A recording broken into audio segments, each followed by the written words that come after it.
Hello once again and welcome to the We Need to Talk About Chocolate podcast. I'm with Andrew. We're back in the Melt Chocolate Yurt. And Andrew, you've arranged what looks like an array of, well, stuff you might find in the supermarket, really. Yeah, this is a typical supermarket shop, isn't it? Yeah, I'd say. It's a good portion of what you might see in your average sort of shopping basket. You've got sort of sweet stuff there, a Snickers bar, Pringles, pasta sauce, sauces, shampoos here, Cocoa Pops, sort of trying to create it for our listeners as well. But hopefully those on YouTube can see them. And so what we're going to start digging into is... You're not going to let me eat all of this, are you?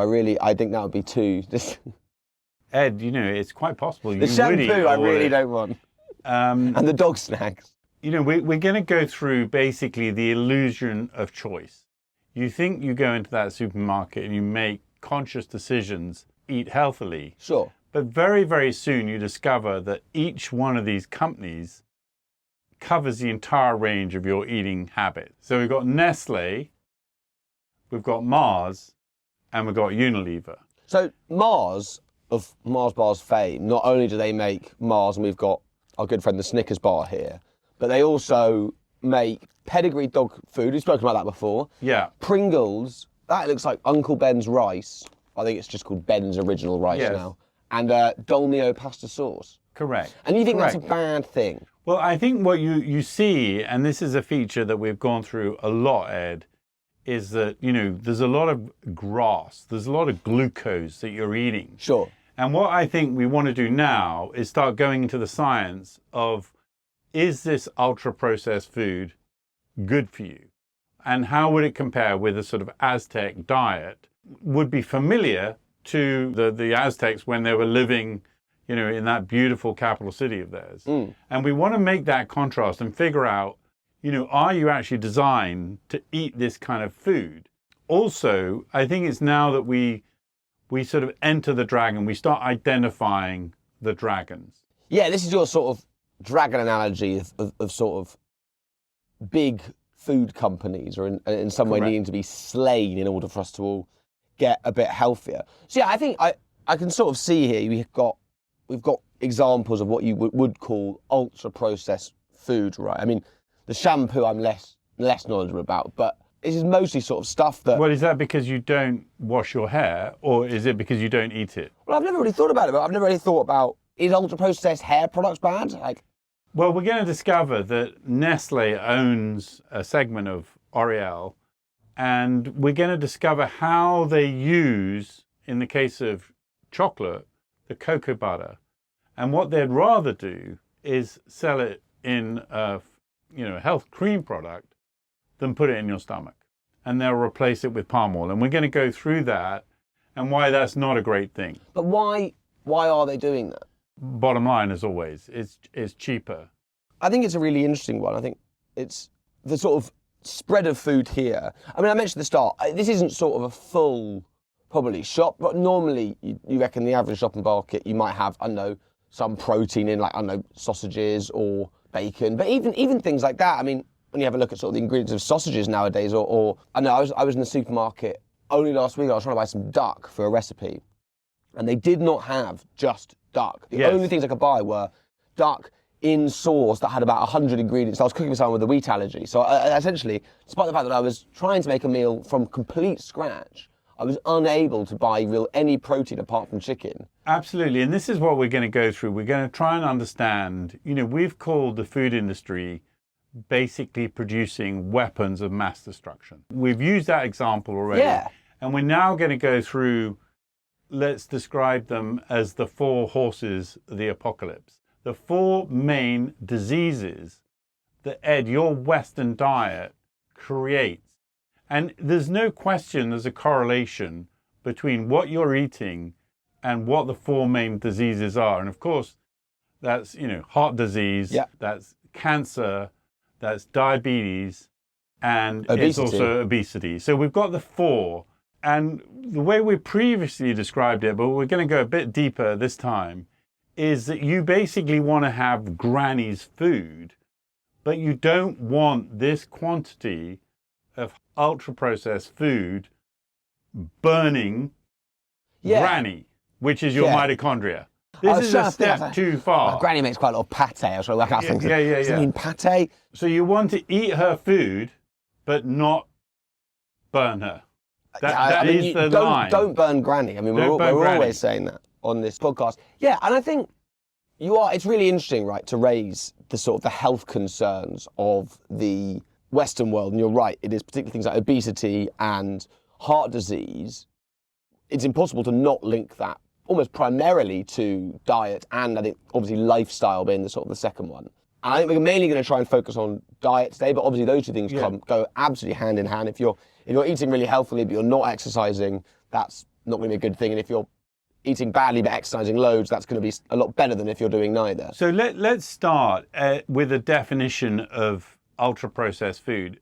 Ed, if you can suck it up in a straw, and I've used this as a straw, then it's ultra-processed. It's come from a massive factory.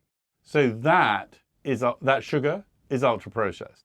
So if you can consume it with a straw... I can't consume... This has got a filter in the end of it. I can't... Well, let's assume it's a... Fine, I'll imagine if I... either snort that or eat it like a vacuum cleaner. If you can vacuum your food, it's ultra-processed. Okay, can you vacuum that? Yeah, I'm immediately thinking of examples of things that I could vacuum that you'd say might not be. Okay, can you vacuum this? That's flour for So basically, it's very easy to deconstruct your food as being junky food. Like you're addicted to sugar or anything you can vacuum in a straw. Cocoa powder. Cocoa powder. Well, we talk about chocolate, right? Yeah, but you could eat cocoa powder. You could eat cocoa powder. Yes. Do you? Rarely, but I don't know. I also I never have flour with. Ed, before we started this podcast, the one thing you wanted to crack into immediately was the Snickers bar. Yeah, agreed. And the Pringles. Yeah, I've not really had lunch, so this is sort of. Yeah, I wouldn't say torture, but it's. I definitely could snack on those Pringles. Yeah. So this is what I'd call ultra-processed food. You could vacuum the entire constituents of this. If you broke it down, it basically looks like that and that. Yes? Sure, Pringles is a good example. Pringles is, even compared to sort of other crisps.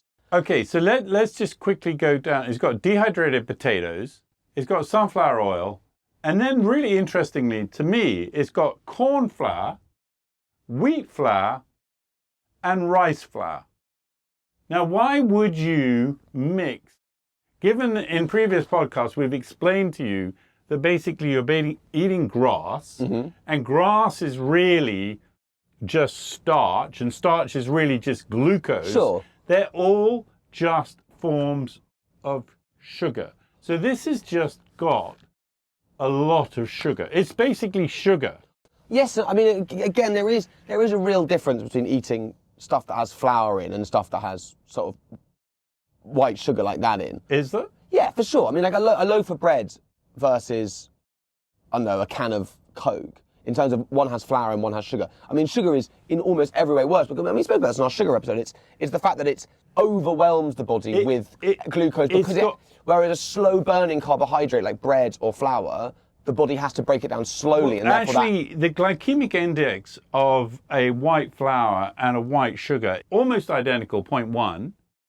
0.2 is the calorie of that, and a calorie of sugar is almost identical. Of course, it's the same thing. It's a grass.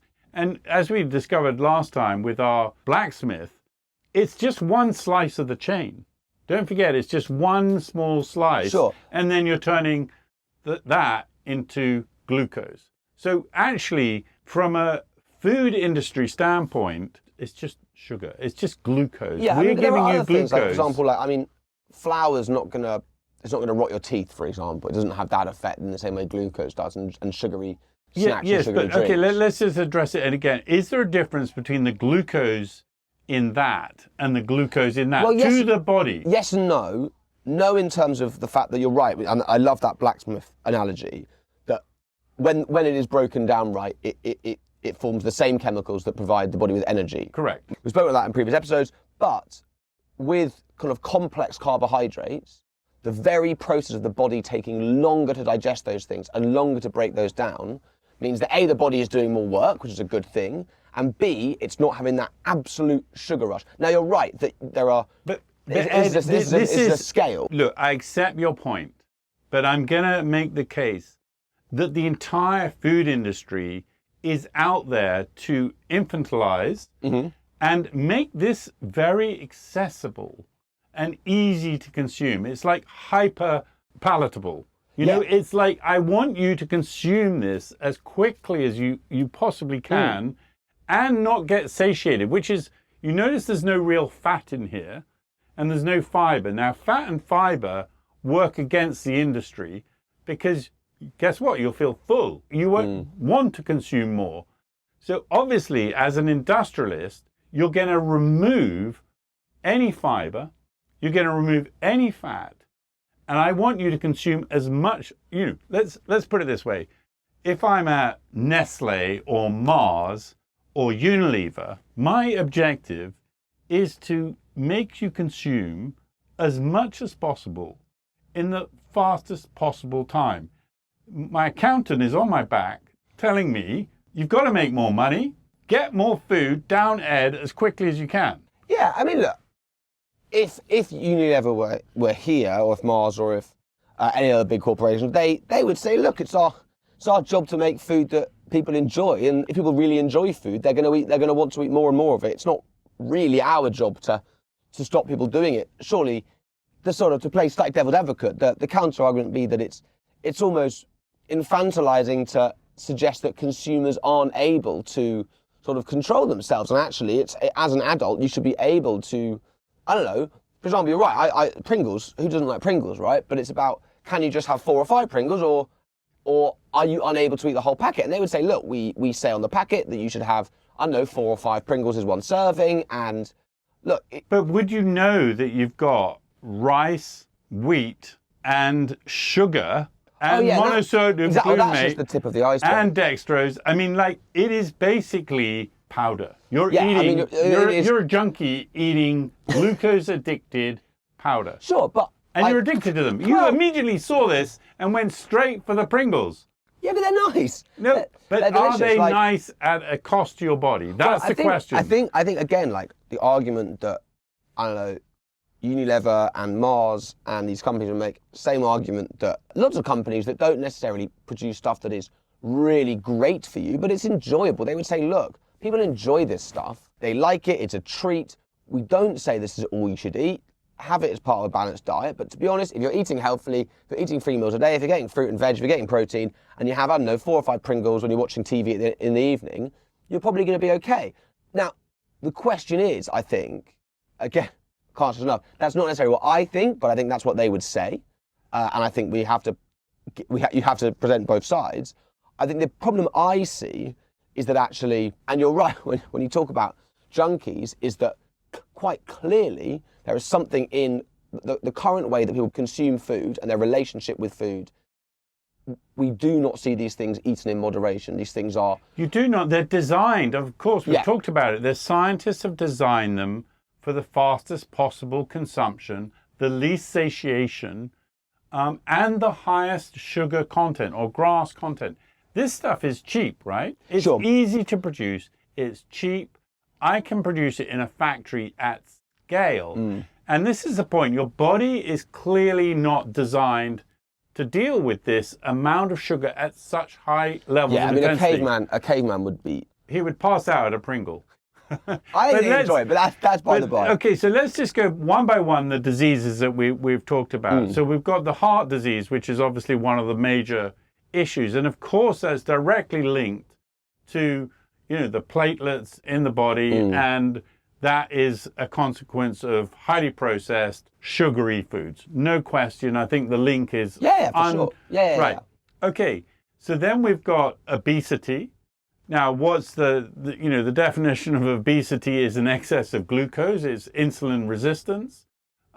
It's that fire. It's, of course, we've talked about your body basically is a combination of fires. It's the metabolism itself, which is the liver burning food to create ATP. This is also, it's about excess fat as well, isn't it? It's about excess fat. Of course it is, because your body can't deal with this amount of sugar, and be it sugar or or grass, it doesn't matter. You know, we've established that the glucose is the same. It doesn't really matter. Okay, it's one more step in the chain. So of course it's going to, and that gets to our third one, which is the fat, the obesity, because we're consuming too much sugar, right? It's simple. You know, our Aztecs had a much wider mix of food. We all know that, but we don't have the choice. And I guess what we're driving at is that these large corporations have effectively taken our choice away from us. Yeah, and I think that's a really, really important thing to stress. And I think neither you or I would want the message of either this podcast or previous podcast to be sort of pointing the finger at people and saying, you should know better. Correct. You should be able to go to a supermarket and buy healthier food, because the truth is that is so often not possible. It's not possible. Because actually, food that is not ultra-processed, food that is sort of single ingredient, either it is incredibly expensive, it's very, very pricey, or, while at a similar price, if you're buying individual ingredients from scratch, it's going to be very expensive, both in terms of like money spent, but also time spent in actually having the energy to actually cook this food. Correct. So, I think our argument, is absolutely right, Ed, is that this is an industrial problem. It's a combination of a few large companies effectively removing our choice. Now, let's imagine that you avoided this kind of supermarket shop, and you're a kid, you're leaving school, and you're going home. Mm-hmm. You pass one fried food, you know, reference to our last podcast, you know, with my emergency kebab, yeah, your emergency kebab. Fine, you've probably got the strength of will to pass one. If on your way back you have 9 different fast food, be it pizza, fish and chips, fried chicken, you know, are you really going to be able to avoid 9? And really, is society saying, you know, fairly, oh, here's a, you know, kale or spinach? No. I mean, these companies deliberately and, you know, inadvertently, many cases, are going to make money. I think, and that is, I think it's the accumulation of all these separate decisions that forces us into these fast food restaurants. And then we've got the 4 horses of the apocalypse. Yeah, I think, again, to sort of play, to be the advocate of the 4 horsemen, and you mentioned that sort of fast food restaurants, but also, I think, big food companies, so Mars, Unilever, that provide cheap, ultra-processed food, right? Correct. They would say, primarily also, bear in mind, lots of these companies have such huge ranges of products that they also do own very expensive, healthy products as well. But we're just talking about the sort of the sort of quite cheap, fast. For example, pot noodles are a really good example. They're incredibly cheap to buy. They're very quick to make, and they are not good for you. They're not part of a balanced diet. I think we could all probably agree with that. Well, there's no fiber, probably no fat. Yeah. It's basically come out of a big industrial unit, and it looks like that. Yeah, and again, we wouldn't say that you should never have things like that, because they're nice and they're fine. But if you're having that over and over and over again, that's not going to be healthy. Well, and the ingredient list goes on. It's like an essay. It is like if you're faced with an essay. Going back to what they would say, I think their argument would be, look, it's not our fault that prices, the fact that, I don't know, as I mentioned there, either cooking stuff from scratch takes a very long time, and if you are time poor, that's often an opportunity, and buying sort of low, sort of non-ultra processed food is incredibly expensive normally. That's not their fault that those things cost money, and what they do is they provide food at affordable prices, and I know McDonald's would say, well, that's a very good question, Ed. I mean, firstly, I've never heard anybody defend the 4 horses of the apocalypse before, so well done for taking that side. Yeah. But, I mean, what you're saying is, fast food is kind of cheap food, therefore it's good. But I think the question we're asking is, at what cost to your health? And really, it is a shortcut to the 4 problems we've identified. Yeah, and I think this right there is, I think, the crux of our disagreement, right? Because I think both of us would sit here equally and say that if your diet predominantly is made up of ultra-processed food, if you're not having enough things like, as you mentioned, fiber, if you're not getting enough protein, vegetables, vitamins, if all you're eating is sort of ultra-processed food and you have a predominantly sort of glucose and carbohydrate-based diet and saturated fats and all those sort of buzzwords that we know aren't good for us. If that is predominantly your diet, that is not a healthy diet. You will not be well. Correct. 100% agree. Correct. And we're not just talking about the 4 diseases. We're also talking about depression. Yeah, no, you'll be. We're talking about, I think there's beginning to be quite clear links between this, the amount of glucose. I don't care whether it comes from pasta or from sugar, and ADHD and, mental health issues, right? There is a link. The food is potentially poisoning us. Okay? Yeah, I mean, again, but I think where we disagree is I don't think people should. I think it is absolutely okay for people to sometimes have Pringles. I don't. Ed, look, I know you've got a thing about these Pringles. Can you first explain to me why it's not potato, it's dehydrated potatoes? What the hell is what's going on there? They are weird Pringles because waste potato. They basically grind it all down into a powder so they can make that shape, and then they sort of reform it.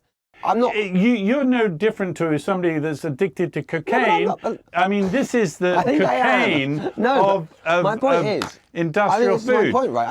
I think like absolutely, if every single day I was eating a whole tub of Pringles, that would be a real cause for concern. But that's what you want. But no, yes, it is. It's not what I'm saying. And the problem is when you walked in here, your eyes went like, saucers, and it was quite obvious you wanted to eat the entire table, including, as far as I can see, the head, the sort of shampoo. And I had to restrain you from that because you're just designed, they're attractively packaged. They've got nice shapes.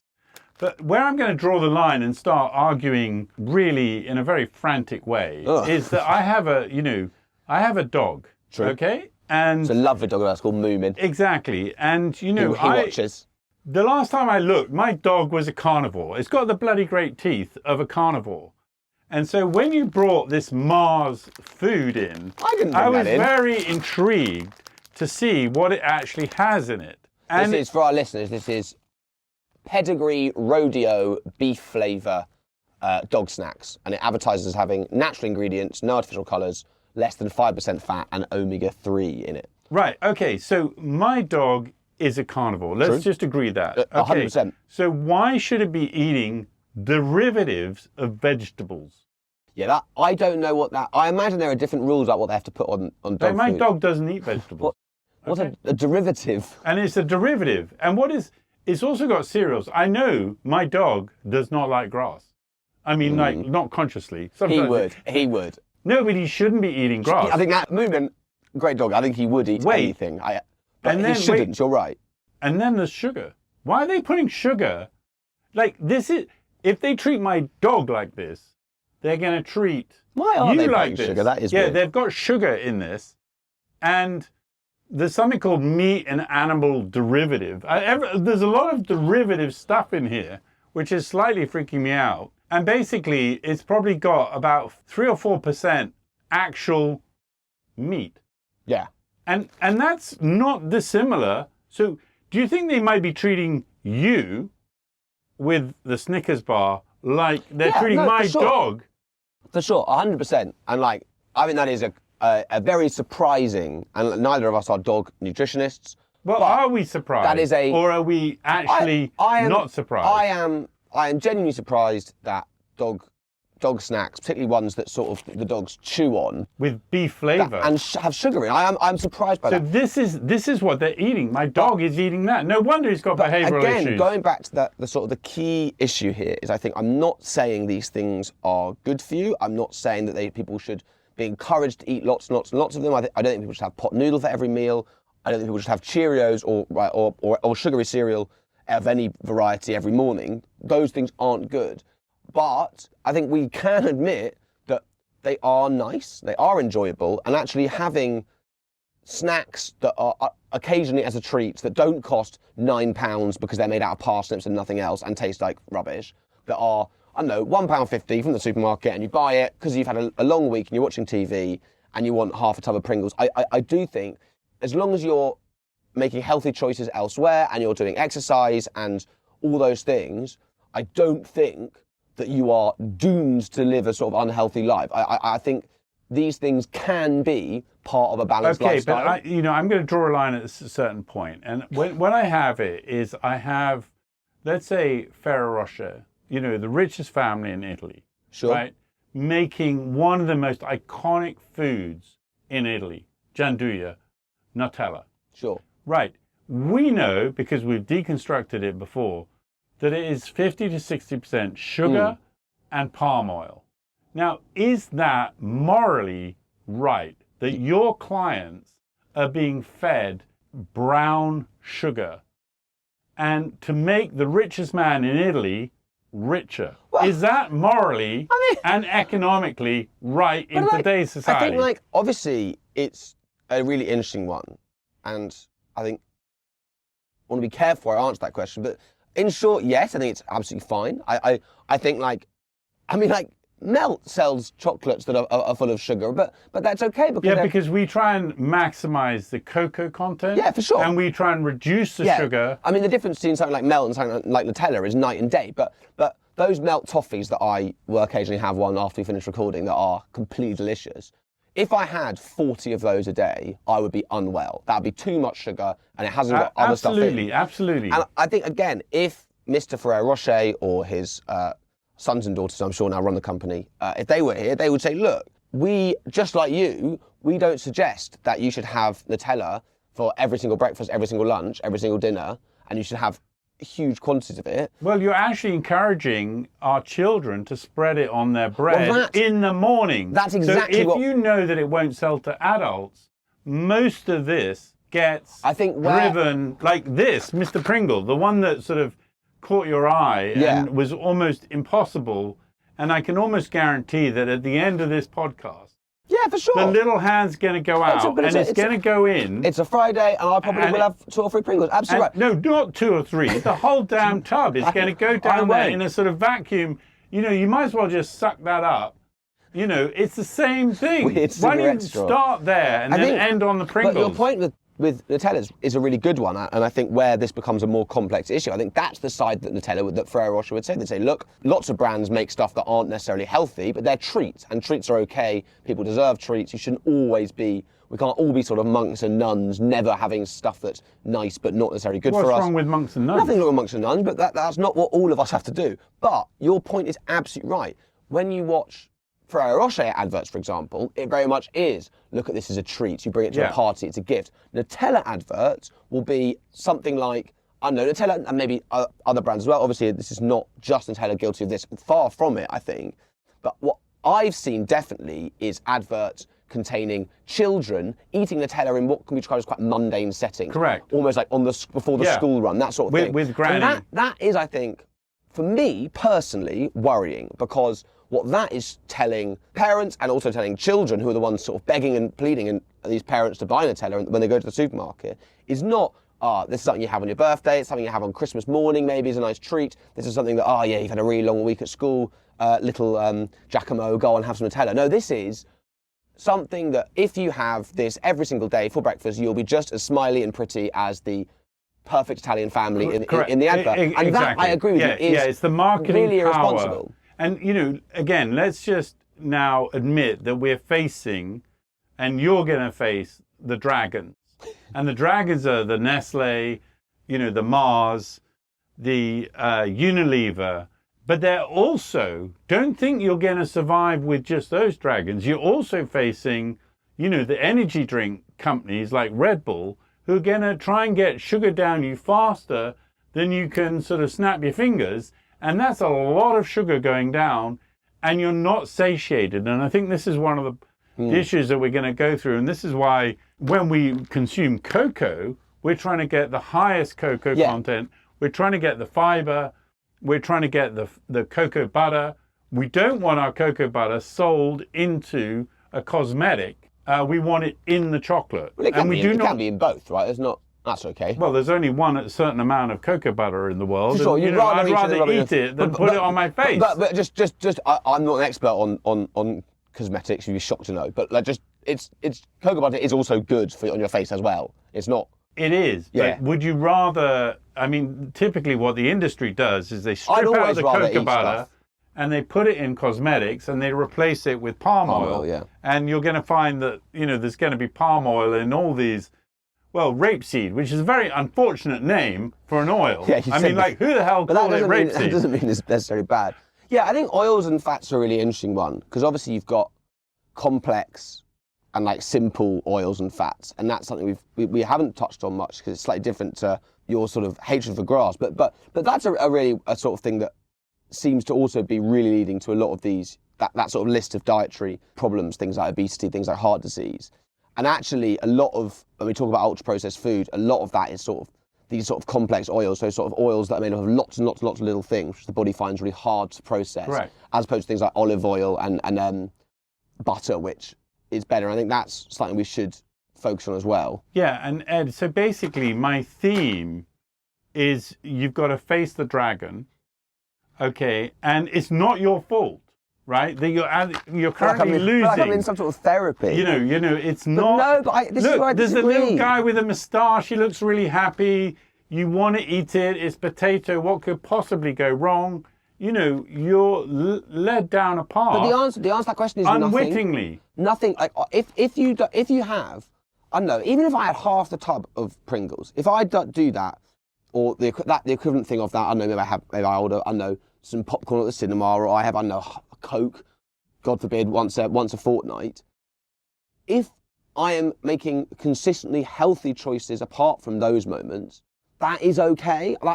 That's not going to. But can you, with the amount of industrial power we've got on this table, and then with your energy drinks, and then with your fried food restaurants, there's a societal force that is very, very difficult to fight back. And you could, I'm sure you're going to make the case, I'm being quirky. I'm out of this clique. I'm going, don't eat this grass. And you're going, hey, everybody else does. Why can't I? And so we're being painted as the exception to the rule. Yeah, right. And like, you're not. It's true. And these are new. I think it's a really good point you make about when we talk about sort of cavemen, and even not even cavemen, but this is not something our bodies have evolved for. These are a lot of these sort of chemicals and stuff that we're finding in food are stuff that has only been there in sort of the last 150 years. Even less, and some you're right, 20, 30 years. We're even more recent. I think we're discovering that you're a sort of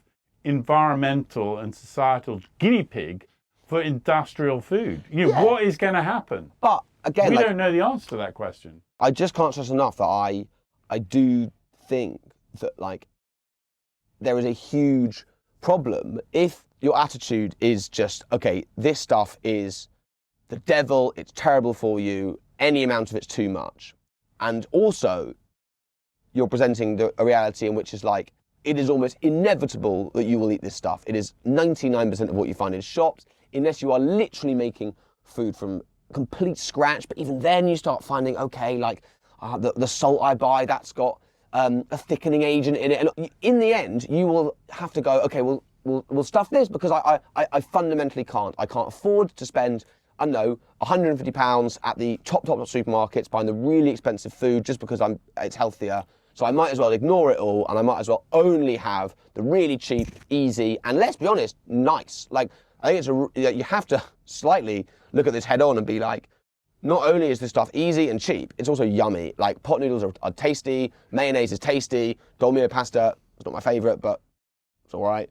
Like, I think actually we have to be honest and be like, look, the guys that make this stuff, they know what they're doing. They know what they're doing. They're scientists, of course. And actually, if people do want to be healthier, that doesn't have to be a 100%, okay, I'm going to completely remove all of this. Yes, I agree. And I think, we're coming to a conclusion here that we need to, there are two main themes, I think. First, let's identify the dragons. Sure. And call them out and call what's in them and be very explicit about what that is. Like, let's have information first, right? That's the first. And then the second theme that I think we're going to draw out is caveat emptor. Buyer beware. Be aware of what you're buying and what the signal you're sending, and try and move it onto a more healthy orientation. Yeah, and those are the two themes that we're exploring through this journey. It's always a good thing to be thinking about ways that you can be healthier. Definitely something that I try and do is, okay, maybe I should cut down on how much I'm drinking. Maybe I should, I know you're right, not have that second kebab this week, so I already had one. And like, okay, That didn't sound very convincing, Ed, to be very honest. But look, I mean, I honestly... Okay, let's have a test now as we wrap this up. Ed. Yes. We've just gone through that this is the very definition of ultra-processed food, that it's got sugar, it's got corn, wheat, and rice flour. When we turn the lights off and the cameras go dark, are you going to eat this, yes or no? Probably yes. But I think that's sort of exactly my point. What I'm not going to do is I'm not going to sit there and gobble down the whole thing. I'll probably, I don't know, have 2 or 3. Or maybe not, maybe I won't. We're going to end this now, and next week we're going to actually discover if you really did eat 2 or 3, or actually whether it's just so behind incredibly... the scenes footage of me at the back. Yeah, there's some sort of, you're actually a junk food junkie. And that's what we're going to discover, and that's the reveal next week. Yeah, I mean, I'd never claimed to be any sort of health influencer, but like I do reject this idea that like I am some sort of junk food junkie. I just sort of... Well, we've got a test. I firmly believe that you can be a really, really healthy person and also eat the occasional Snickers and have a Pringle. Like, I just think you can. It's very interesting, your language then. You said a Pringle. So actually, could you have a Pringle? No, that's insane. You can't have one Pringle. No one could. That is a Herculean task. Okay, well, we're going to judge you next week.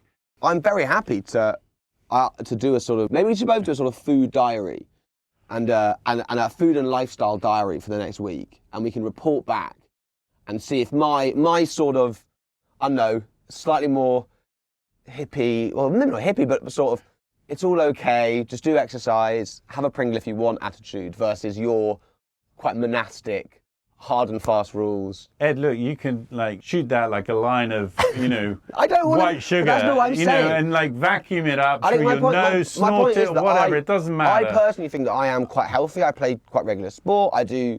Well, I'm Ed, not sort of massively overweight. I'm not any of these things. At this point, we're going to apply the Pringle test. So it doesn't matter what you say.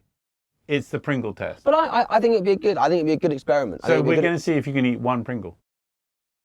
I don't want to eat one Pringle. That's mad. Don't. That's nowhere. That's like eating, I don't know, one Cheerio in a bowl. It's just almost. I'd rather have 0. Well, that's a possibility as well. Yeah, look, maybe it could be 0. I buy some walkers on the way home. I know. He's getting upset now. I'm a free agent. I think this week we should track what we eat and our lifestyle, and come back next week and compare our approaches to what we would, because we've done a lot of, I don't know, well, I haven't, but fasting and, I don't know, ketosis and these hard and fast rules. I think now we should say, handbrake off. We are just going to live in the ways that we think are healthiest for this week. So my sort of approach of eat healthy when you can, but treat yourself if you've had a long week, and it's okay to have a beer at the end of work, but probably don't have 4 or 5, versus, as I said, you're more hard and fast rule in the monastery, self-flagellation if you have, I don't know, one Pringle, one mistake. And we'll see who sort of, how it stacks up. Anyway, I've really enjoyed this. And you'll find out next week if I have been managed to avoid what is sour cream and onions, right? It's a delicious flavour. Eat one Pringle. 1 or fewer, yeah. I still think that eating one Pringle would just be... I mean, has anyone ever done that? Anyway, we'll see. It's been a real pleasure. I've really enjoyed this one, Andrew. Thank you all for joining us, as always. And hopefully see you all next week. Okay. Bye-bye. Bye-bye.